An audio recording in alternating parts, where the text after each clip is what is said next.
Let's talk for a minute about mission statements. All right, somebody tell me what a mission statement is.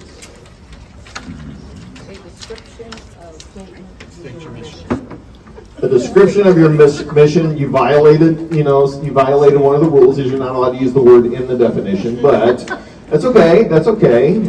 Defining your mission. Somebody give me some more on that. Your purpose, yeah. So it's a short, concise statement used by an organization to explain its purpose for being. So one more trivia question that I didn't let anyone know that we were going to do. What is our mission statement? And I have another prize if somebody can tell it to me. What is our mission statement? No, you want to take a stab at it? Love Jesus and do something about it. No, it's good. That's sort of a slogan, not exactly our mission statement. One life at a time's in there. What's that? One life at a time's in there. Or one life at a time. Okay. Give me more. Okay, getting closer. We're getting you. You're not allowed to. You're a pastor. Let's see if they know that. Anybody else want to take a stab at the full wording? All right, I get to keep the prize for another trivia game. Our official mission is to make disciples of Jesus Christ for the transformation of the world. That is our mission. That is the mission specifically of the United Methodist Church, which we are a part of. Okay, so when you say love Jesus and do something about it, that's sort of a slogan for us that drives us. Faith, family, food, that's another kind of slogan that we use.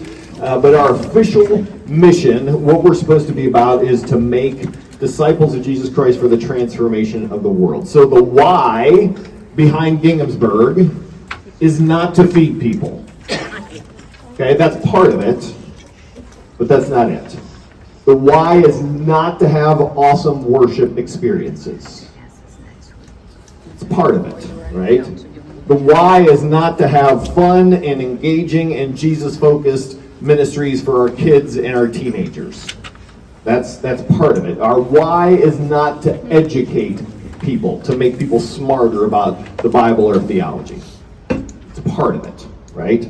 Our mission is to make disciples who will be used by Jesus to change the world. Now, there's a word in there that I think many of you have been in church a long time. You know what it means. Some of you might be a little unclear on it. What is a disciple? What is a disciple? Simply put, a follower or a learner of a teacher or a leader. All right?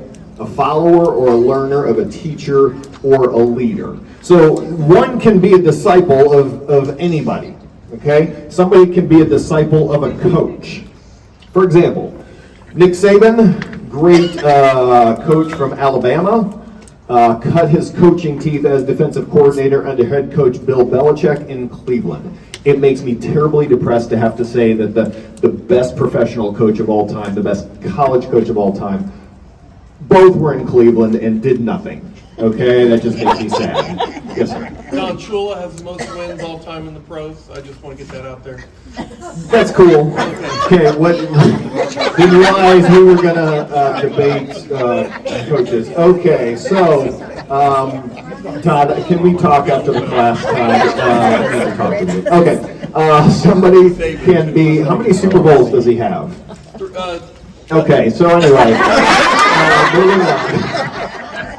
One can be a disciple of a musician. Ed Sheeran claims to have learned performance and songwriting skills from Elton John, who's been a significant mentor in Ed Sheeran's career. Some of you, more seasoned folks, might not know Ed Sheeran, but I'm sure you know Elton John. Anyway, acting, Nicole Kidman. She gives Meryl Streep a lot of credit for her acting success. You can be a disciple of an author. J.K. Rowling, who did Harry Potter, was inspired by Jane Austen's Emma. Or it can be in a business setting. Howard Schultz, who made Starbucks really what it is, He gives a lot of his credit to Bill Gates Sr., Bill Gates of Microsoft fame. His dad was a lawyer, and he was a mentor who guided him through his business decisions during Starbucks expansion. So let me ask this question. If you could be a disciple of anyone, who would it be? You're not allowed to say Jesus. Who would you be a disciple of? If you could learn something from someone, who would you be a disciple of? And you don't have to give the Sunday school answer, okay? I'll give my answer. Mine would be a really great woodworker. Like if I could learn under someone so that I could go home and go, oh, we need a built-in bookshelf there. And then just like build it, like actually do it. And so it doesn't look like 4 boards stuck to the wall. Who would you be a disciple of? God. That's the same as Jesus, man. I mean, it's a great answer, but you're not allowed to say the Holy Spirit either, okay? Let's just knock those 3 out. So it makes me a bad pastor, I recognize, but that's okay. Anyone? What's that? A home builder. That'd be good. That'd be awesome. A great guitarist. Great guitarist. That's a good one. What's that? Popular comedian. Good. Nate Bargatze. That would be good. Yo-Yo Ma. Yo-Yo Ma. Ooh, that would be good. Do you play the cello now? And you do? Get out of town. That's cool. Okay, I didn't know that. All right, that was fun. Great. So we say that our mission is to make disciples of Jesus Christ, right? Now, in Jesus' day, and some of you may have heard this phrase, the rabbinic tradition says that there was a phrase that was tossed about fairly frequently, may you be coated in the dust of your rabbi. How many of you have heard that phrase? Anyone heard that phrase? Only a couple of you, okay? May you be coated in the dust of your rabbi. So in Jesus' day, there weren't the nice paved streets that we have now, right? It was just dirt trails, dirt roads that they would walk on. And a disciple would spend as much time as possible with the person that they were following, the person that they were leading from. The goal was not to learn as much as they could, although that was part of it, okay? The goal was to do what the teacher did. Everything the teacher did, their goal was to do exactly that. So how did they treat people? How did they handle the law? How did they act and react? What did they love? What did they hate? Right? The goal was to become like their teacher, so they would spend as much time and stay as close to their teacher as possible. So the saying meant, may you stay as close to your teacher so that when he walks along the road and kicks dirt up from his feet, you're just coated in the dust of your rabbi, coated in the dust of your teacher.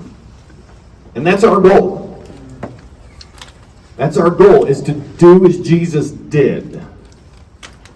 To be coated in the dust of our rabbi. As we go through this life, this one life that we've been given on this earth, we do what Jesus did. That is our goal. We avoid what Jesus would avoid. We embrace what Jesus would embrace. We say what Jesus would say.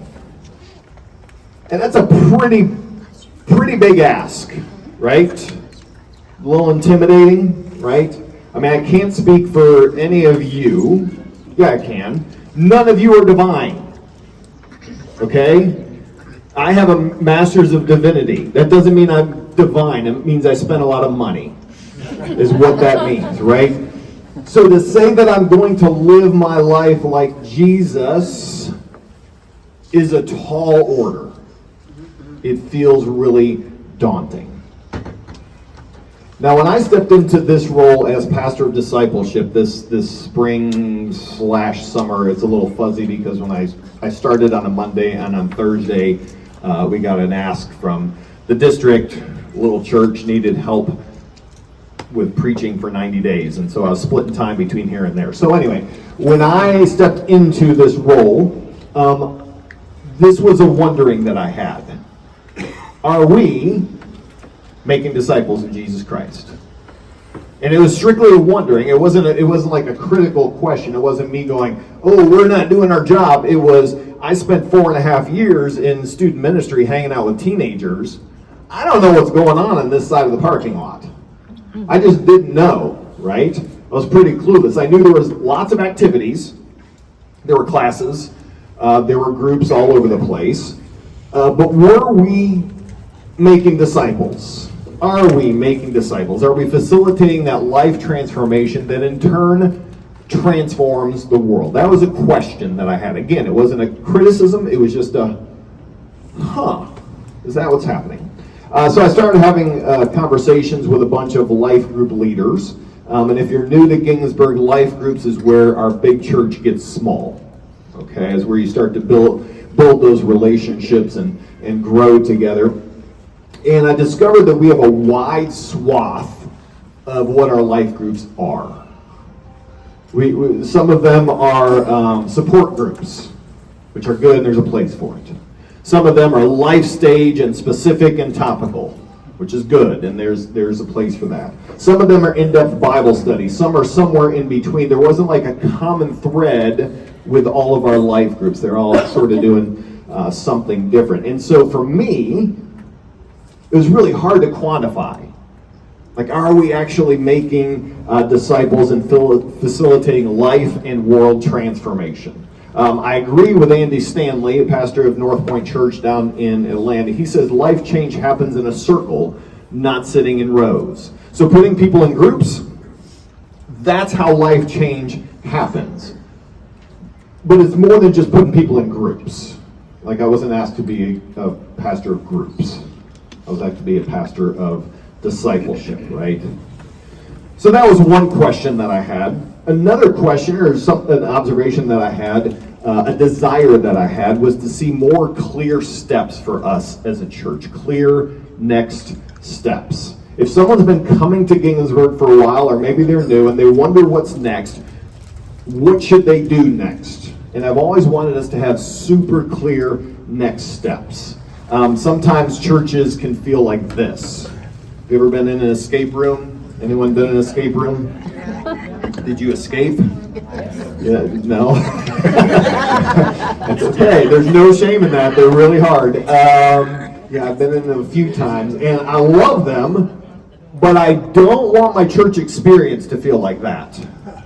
And I don't want anyone that comes here for their church experience to feel like that. Great, you figured this one puzzle out, but what are you supposed to do with that information? And what's that lockbox over there? And do these random blocks mean anything, or are they here just to throw me off? Right? I don't want anyone's experience to feel that way. And so it started a process when I stepped into this role. We get, when people check in, they're allowed to answer they're allowed to. We give permission. They're asked the question, are you interested in getting information about life groups? And so I get that list, and I send them an email with the open life groups, and then I followed up with a phone call. And that was the process I started. Has it been successful? I would say by and large, no. Based on the number of people that I've actually been able to talk to and actually been able to connect with a group. And so that's largely on me, but it signals that we don't have a clear next step, or it's an intimidating next step for someone to go, oh, you're brand new here. Here's this group of people that's been meeting for 10 years. You should go hang out with them. Let me know how it goes. Right? That's a little freaky, right? So I with these two questions, are we making disciples, and what are our clear next steps? I started looking for a tool, for a resource that can help us as a church to intentionally make disciples and to give people a clear next step. You know, when they've been coming for a while and they just wonder what's next. Something that's going to help them grow in their faith, but not just transmit head knowledge. Transmitting head knowledge is good. Like, there's a place for it. Otherwise, I wouldn't have done Epic of Eden. Right? That was a lot of work, and I think it's valuable work to educate folks in theology and whatnot, but to do more than that, to make them disciples of Jesus Christ. So I happened across this resource called Rooted, okay? It was a new resource to me, so I did as much let's find this thing too. Here, come this way. This one right here too. There's a seat over here too. Two here. Two of them over here. Didn't mean to make it awkward for you. My bad. Come to the front of the class. But I do embrace the awkward, so. So Rooted was a new resource to me. So I started researching as much as I could about it, looking at churches who used it and so on, watched some webinars to learn about it. I really liked what I saw because I felt like it could check off both of those boxes. Make disciples, give people a clear next step. And so as I did this research, I found out that a church I used to work at in Cape Girardeau, Missouri, LaCroix Church, they use this resource and have been using it for a couple of years. So I contacted a good friend of mine. She's on staff at this church. And I was like, hey, we need to talk. I need you to give me some information about this. And she says that this is a cornerstone for their next steps and their discipleship efforts. So much so that she did use this for her doctoral dissertation. So she used it in her church for a couple of years and then wrote her doctoral dissertation about the difference and the impact that it's had in their church. She sent me a slideshow with all of her doctoral dissertation work, and so we're going to go through it in detail. So I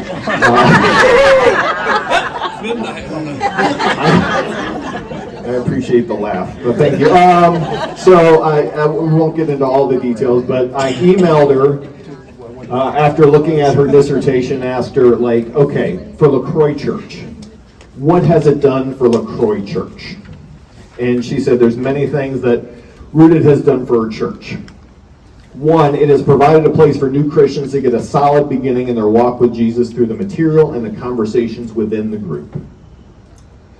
It's provided a renewed energy and purpose for people who have been walking with Jesus for years. So let me pause here, because I had the question this Sunday when I was at the table in the lobby. Somebody asked, so this is like for new believers, right? People new to the church. Yes and no. Like, it's for everybody. It's not just for new believers, it's for people who've been following Jesus for a long time. It's helped people understand and experience some spiritual practices and do them together as a group. It's given people a place to share their story with a group of people. And she shared that they had some small groups, and maybe this is not your group experience, but I suspect it is with some of you. They had some groups where they've been meeting together as a group for 20 years, and they never shared their faith story before. They never shared, hey, here's where I was. Here's how I met Jesus. And here's where I am now. This gave them the opportunity to do that. It's been a good launch for new small groups and understanding the importance of community. It's given us as a church common language, understanding basis of Christianity, a way to celebrate the transformation God is doing in the lives of people, and a point of great connection to the church. It's revitalized the core leadership in their campus. So they've got a campus much like we do. We've got the Fort McKinley campus, and it really revitalized their core campus leadership and made them on fire to reach their community. And then we've also seen more leaders emerge out of Rooted that we wouldn't have been able to identify, which is huge for me, because, coming across the parking lot, I go, oh, I need a leader for something. And so who do I pick? I pick the people who are leading already in probably multiple areas, because I know that they're a leader. But there are other people who are leaders that just haven't been identified yet, that just haven't been found yet. And so this has given them an opportunity to do that. So it seemed like a pretty good list, so I started moving forward with plans to utilize that. So what is Rooted? Let's watch this. Can you point to the one place that's happening in church? It was about 8 years ago when we started asking ourselves this question at Meredith. We had created a slew of ministries with the intent of helping everyone find their place and equipping them to follow Jesus. But in reality, we had created a church with many front doors, and we couldn't ensure that life transformation was happening. We learned that God was throwing a global party in the Southern Hemisphere, and we were not part of it. One of our partner churches in Kenya was using a method for creating disciples that God was blessing. And it wasn't just about knowledge, but it was about taking risk and actually doing the things that Jesus did. It was their experiential model that led to lasting life change. So we brought it back to Mariners. And we worked hard at creating one thing, a pathway that made disciples. Rooted became the one front door to where life change happened. And we saw people serve, give, and engage more deeply. Our church was transformed. And that is what my hope is for you too. Having found something that was making disciples unlike anything else in America, we couldn't keep this to ourselves. This is why the Rooted Network was born, to equip pastors like you to make disciples and grow your church. Today, hundreds of churches across the U.S. can point to Rooted and say life transformation is happening here. The beautiful thing is that this method isn't anything new. People are simply recommitting to rhythms of discipleship that we see the early church practicing. They're serving together, giving sacrificially, sharing their stories, encouraging each other, praying together, breaking strongholds, and finding freedom. It's not just a one-time experience. They become small group rhythms throughout their life together, and churches are growing. So if you're making and maintaining an endless list of ministries, if you're still finding people in your church who are disconnected, and if you are committed to making disciples, we believe Rooted is for you. And here's what this looks like. You'll launch Rooted, repeat throughout the year, and watch your church grow. We'll come alongside you and train you and give everything you need to launch and establish Rooted as the discipleship pathway at your church. Then 3 times a year, Rooted will be the 10-week experience that connects the disconnected and transforms your community. And because of that, momentum will happen. Not just in numbers, but in people serving, giving, and engaging in group life. We'd love to be a part of your story as you live out your calling in making disciples. Imagine if every single person who walked through your front doors had one clear way of connecting with God, the church, and their purpose. So here we go again. Let me flesh that out a little bit. So it's an experience more than it is a class. Okay, those of you who came to Epic of Eden, you had to sit there and listen to me talk for an hour and a half. I apologize. But this is less that as much as it is an experience largely in a group setting. The structure looks like this. Small groups of around 10 to 15 people. I know some life groups are participating. You've got an existing life group and you're participating as a life group. You may exceed that. You might be less than that.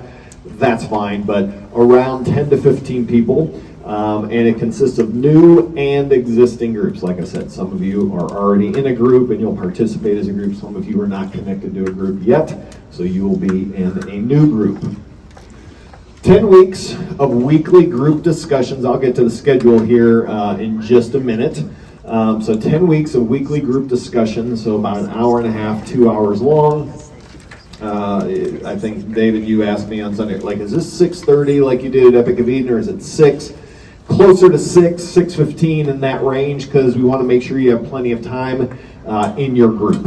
Okay, I recognize it might be difficult for some folks to get here from work or whatnot. Do what you can, okay? We're trying to coordinate with kids and student ministries and things like that. So about an hour and a half to 2 hours long for 10 weeks. And it builds in those who participate in it, 7 rhythms of discipleship, which I'll get into in just a minute. 5 daily devotions per week, so everyone will get a book, not tonight, but it looks like this. And in there are your daily devotions that you will go through. So you have 5 daily devotions every week. 3 large gatherings. There's a kickoff, which is next week, actually. This is just a preview. A week on generosity, and then the celebration. And then 3 rooted group experiences, which you'll learn more about as you go. The 7 rhythms of rooted. These are 7 rhythms that one would expect to see in a disciple of Jesus Christ. That's the way I like to to phrase it. Daily devotion, prayer, repentance, sacrificial generosity, serve the community, share your story, and worship. So throughout the 10 weeks, you will study and discuss all of those rhythms. And what's really cool about the Rooted Network, the Rooted Plan, is once you go through this initial Rooted study, there are other studies that your life group, if it's birthed out of this, or if you already have a life group, that your group can go through, and it builds on these 7 rhythms of Rooted. So like these rhythms are not just something that you would learn one time and then be done with. Like it's something that's baked into all of the studies that they do. The 10 weeks look roughly like this. You don't need to know this. You don't need to write it down. You don't need to take notes. You're going to experience it. Vision Night Kickoff, which is next week. And then Who is God? A couple of weeks on prayer. And there's a prayer experience in there. There's an enemy, and that is repentance. That's a super fun week. The next couple weeks are about serving, and there's a serve experience, which I'll mention in just a minute. How does God view money? The money talk. Why and how should I tell others? Sharing your story. And then the closing, why is church important? Now you may see the bottom line is kind of small print there, but it says life stories. Each week, starting with week 2, 1 or 2 people, at least in your group, will share their life stories, will share their faith stories. That, for me, was one of the most impactful parts of our time doing it as a staff, which I'm going to talk about here in just a minute. But everyone will have the opportunity to share their faith stories throughout the course of Rooted. What are some benefits to the church? So I reached out to, Rooted has several, for lack of a better term, coaches that help churches walk through the program. And so I reached out to our Rooted coach and said, tell me some of the benefits that the church is seeing. And he listed 3 of them. 90% of groups continue on as life groups. I feel like that's a good number. It's a big number. So 90% of groups continue on as a life group. 82% of participants increase giving patterns. I think that would be okay. And 70% increase in serving, both at church and with local partners. I don't know that anyone would argue with any one of those outcomes. I think those are good, positive outcomes.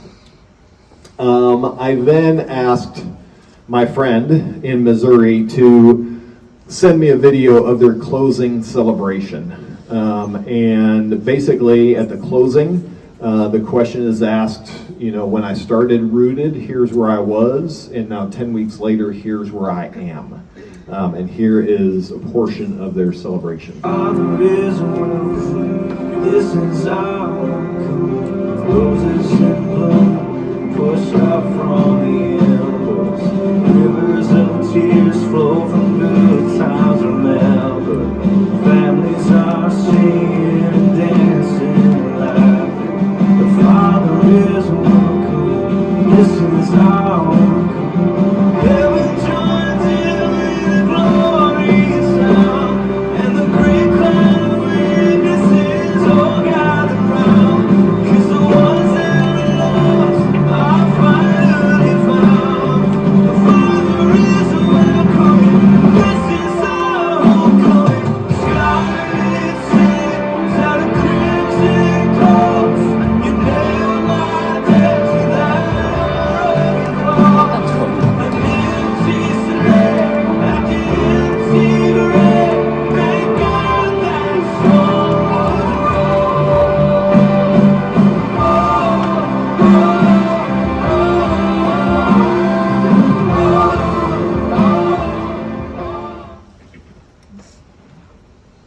I get a little emotional watching that because I know some of those people, which is really cool for me to see that. And one of our first babysitters was singing in the worship team, so that was fun. I also got really mad at her once. That's a story I can share for another time. Had nothing to do with babysitting. Anyway, don't know why I shared that. Okay, I'll tell you when we're done, and I turn off the recording. So the developers of Rooted have some best practices, and one of their best practices is that they suggest, strongly urge, that a church takes their staff through it first before they roll it out to the church. Gives greater ownership, greater familiarity with it, so like everybody on staff goes, oh yeah, I did that. I know what you're talking about, and here's what it did for me. So I brought this to the lead team late spring, early summer. I'm like, hey, I think we need to do this, and they all said, yeah, we can do that. Let's do that. And so August through November, our entire staff team went through this together, and a couple of our facilitators, who's going to be leading the group discussions, are our staff people who went through it. And after it was over, I sent an email, a survey, to the staff just to get their take. Like, what was this experience like for you?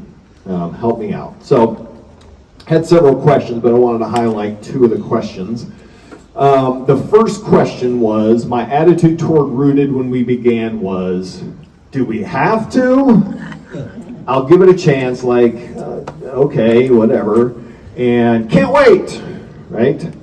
8 out of 10 said, whatever, I'll give it a chance. 80%, not like a ringing endorsement, okay? Second question, my attitude toward Rooted now is 8 out of 10 said love it. 8 out of 10 love it. So people went from to woohoo, right? And I had a section that I asked them, like, give me your comments, just a comment box. Here's some of the comments we got. I thought it was a very good study and will be a great tool for the church body. I think it went well, and you did a great job at leading. Thank you. I think the church will really enjoy this. I especially enjoyed hearing from everyone and learning more about their stories. Excited for our church to grow in their faith and experience intimacy with God. And this was a great experience. I appreciate Fitz for leading and lead team for allowing us to go through this together as a team. It was uncomfortable at times, very even. But that is when we grow, so all was good. I believe this will be a great experience for the church family. It needs to be heavily promoted. Thank you. So I was very encouraged by that, to hear this from our staff, that, I'll just say it, was forced to go through it, but had a positive interaction with it. Had positive things to say about it, because this was anonymous. They didn't have to say any of those things, so I was very encouraged by it. So here's what it's going to look like schedule-wise, okay? Wednesdays, as you're here now, 6 to 8, again 6-ish to 8. I want to give your group as much time as possible. It will run, so next week, January 15th, is the official first week. This is just preview night, all right? So next week is the first week. It will run through April 2nd. If any of you are good with like calendars and math, you're going, that's 12 weeks, because I know you can do that in your head. There is no meeting on March 5th, that is Ash Wednesday, or March 26th, that is Tip Spring Break. Okay, because I know some people get out of town for spring breaks and things like that, so I figure we won't meet during those times. That being said, this is an important point.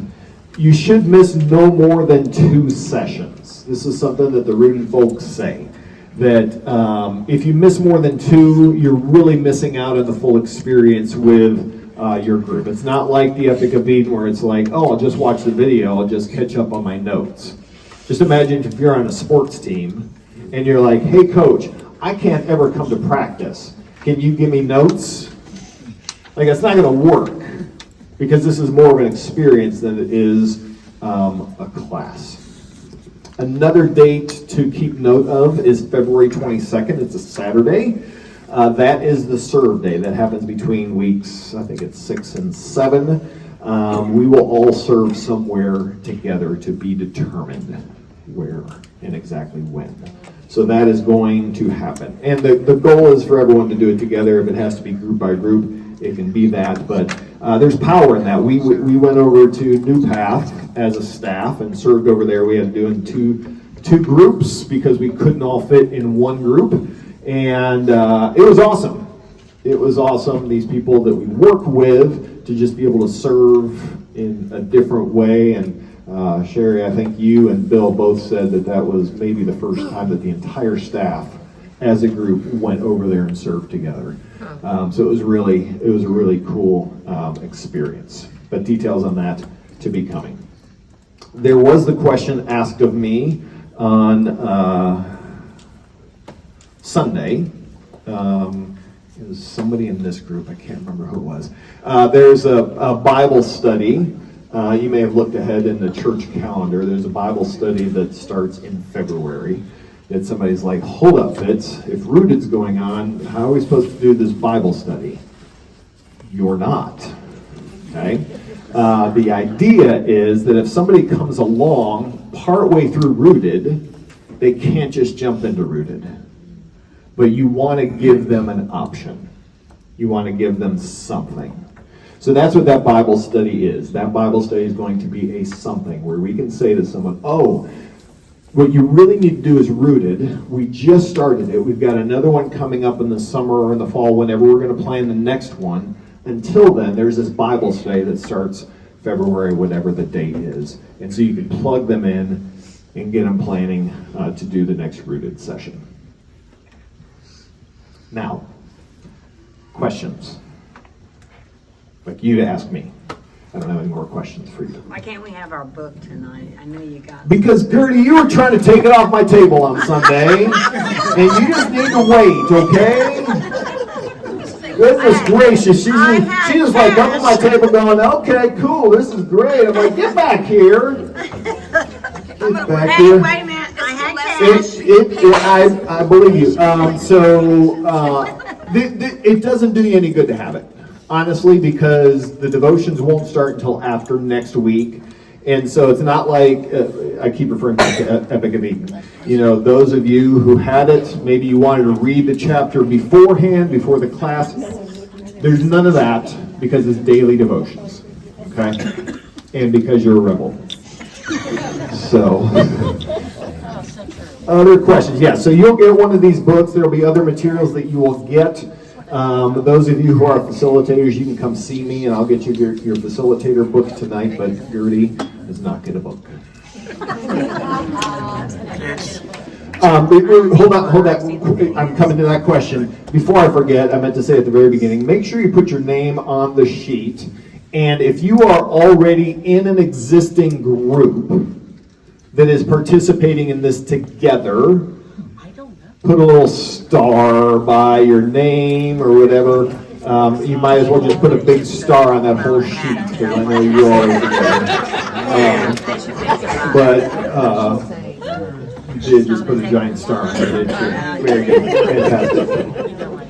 Yes, sorry, Jim. I was just going to correct your thing. Wednesday, March 26th is a typo. It's not Chip's spring break. It's my birthday. It's your birthday. See, my autocorrect is messed up, man. I typed Jim's birthday, and that's what it spit out. So I apologize for that. I wanted you to be able to celebrate without having to feel like you had to share your cake with everyone. So, any other questions? Yes. Do couples share one book, or do we need to each our own? You would get your own. Okay. Yes. If you're not in like one of those groups, how do you We will put you in a group. And by we, I mean I. We don't get to pick people in our group? What's that? We don't get to pick people in our group? You want to handpick your people? Are you gonna like decide who goes in what table? Oh yeah. Are you really? Yeah. He's gonna put it on the hat and draw whatever table number you get. So I'm saying out with my yay. Well, if that is your gang already, Well, that's true. I get it. put your little star by it. That'll help you. So you loving being a teacher yet? Nah. This is a daily occurrence, Monday through Friday, 8 to 4. I was a youth pastor for 20 years. I know. I know what it's like to work with teenagers. Any other questions? So I'll put this up on the screen. Okay, if you scan that with your phone, there's also one on the low. I only put one of those cards on each table because that's not for you to take. I just put it on there because it's got a QR code on the back. So if you have not registered yet, please do that sooner rather than later if you know you're going to do it. Because I have to make up groups, right? So don't, like on next Wednesday at 3 o'clock, go, oh yeah, I gotta sign up for that rooted thing. No, do it now or sooner. That would be super helpful for me. Would you repeat what was the first day we're on? You want me to repeat everything I just said because of the teenagers behind you? Are there actual teenagers in the room that I'm offending right now? Noah? You're 19, yeah, you're... Okay, good. Okay, just one. And Noah, we're tight, so you give me a lot of forgiveness. So I will just basically, what I was saying is, scan the QR code there or on the card. Register sooner rather than later because I've got to make up groups, and it would be helpful for me to not do it next Wednesday afternoon. It will also help me to know how many people we have and if I have enough facilitators. So.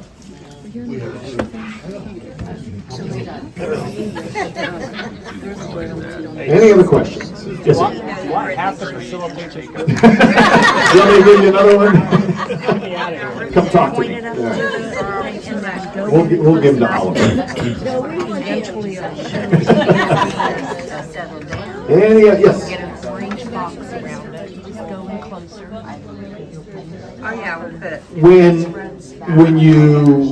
When you register, yes, you will pay. It's $30. That gets you all of the materials and there's snacks and whatever, but mostly it's for the materials that you get during the rooted experience. This right here? There it is, right there. See what comes up? Because I got the orange box around it. And then you register there. And I want to point out, those of you who know you are facilitating, we've already talked about it. There will probably be others, but can you just stand up for me?